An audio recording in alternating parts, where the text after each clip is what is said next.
Heyo, welcome back everybody. This is Ian Chikino. I'm here with Heart of the Swarm patch update number 7. We've got a couple things we're going to look at. So first up, let's check out the Zerg units.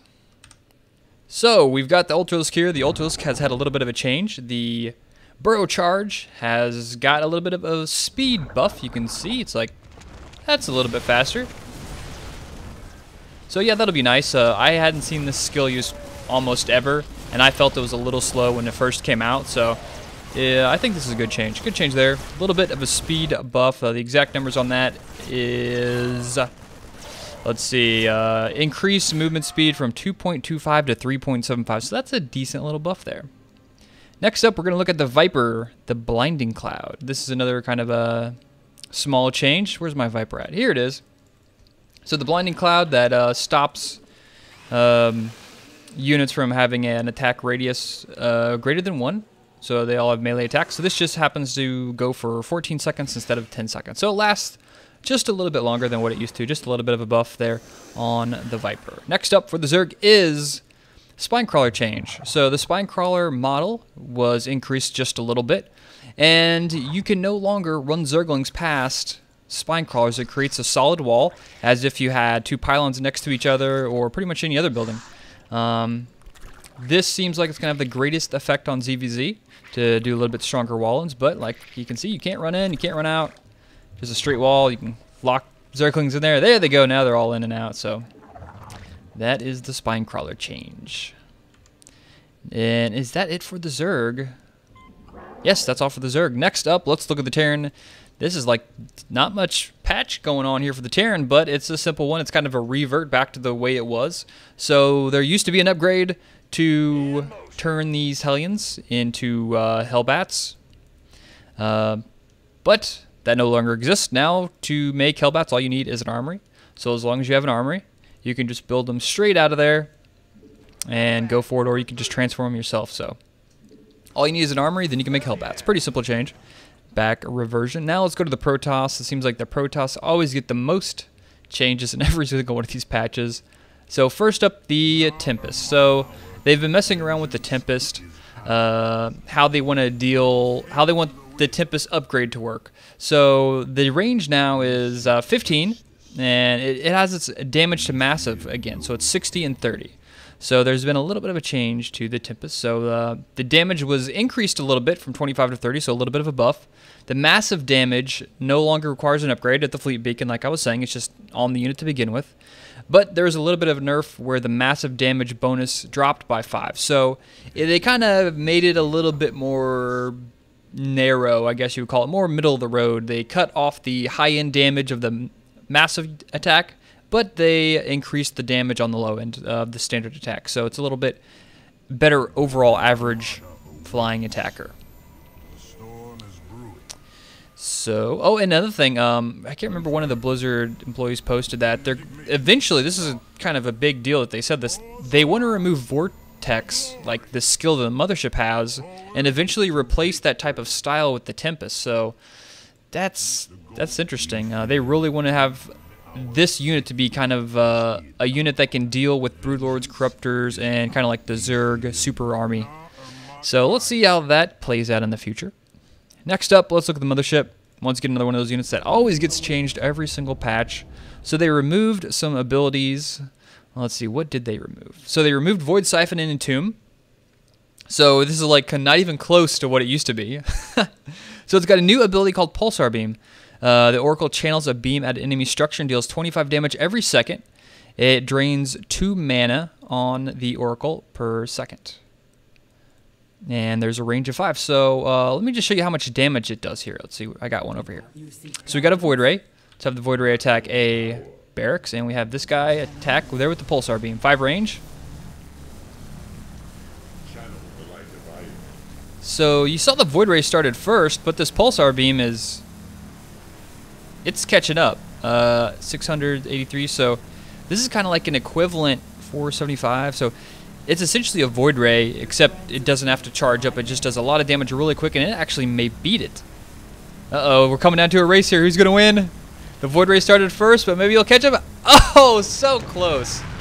So yeah, the DPS for the Oracle with this Pulsar Beam is pretty much equivalent to a Void Race, if not just a tad bit more.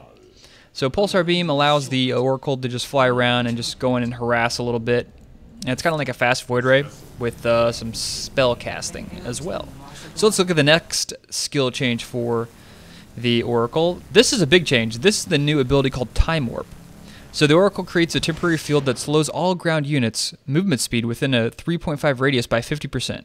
Costs 75 energy and has a cast range of 9. So let's say we've got a bunch of fast moving units here. Some Hellions. And let's say they're going to run into your base.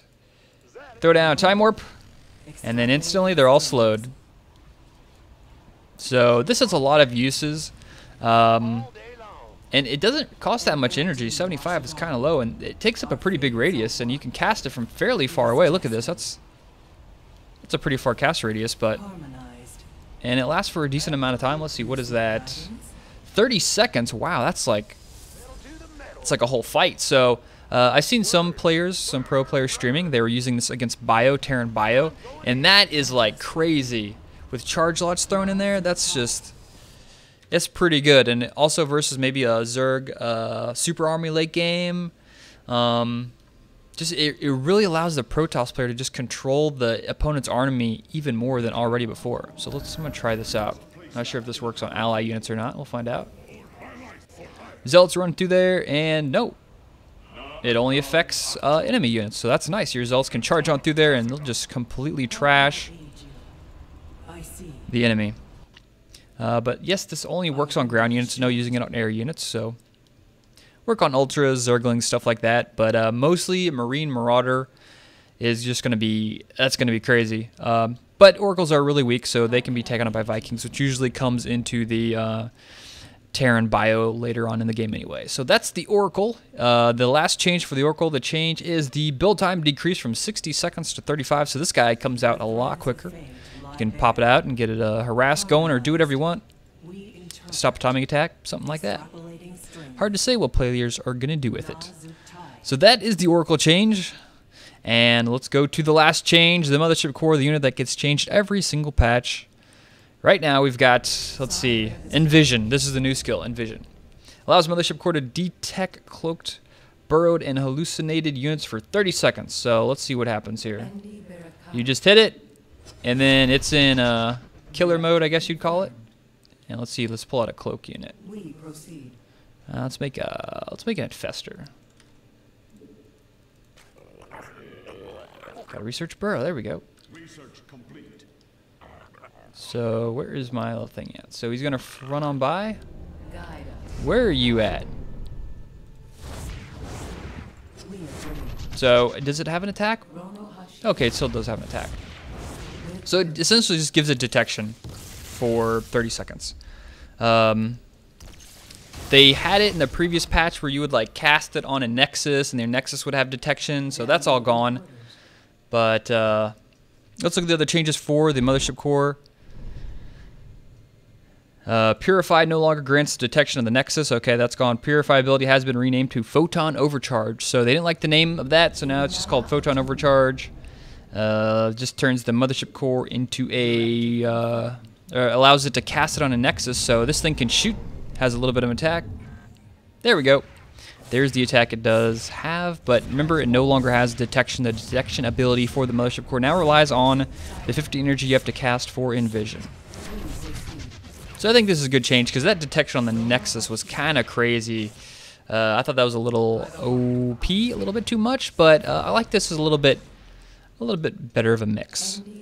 And I think that's everything. Yeah, that's pretty much it. That's all for beta patch number 7 for Heart of the Swarm. Hope you guys enjoyed this.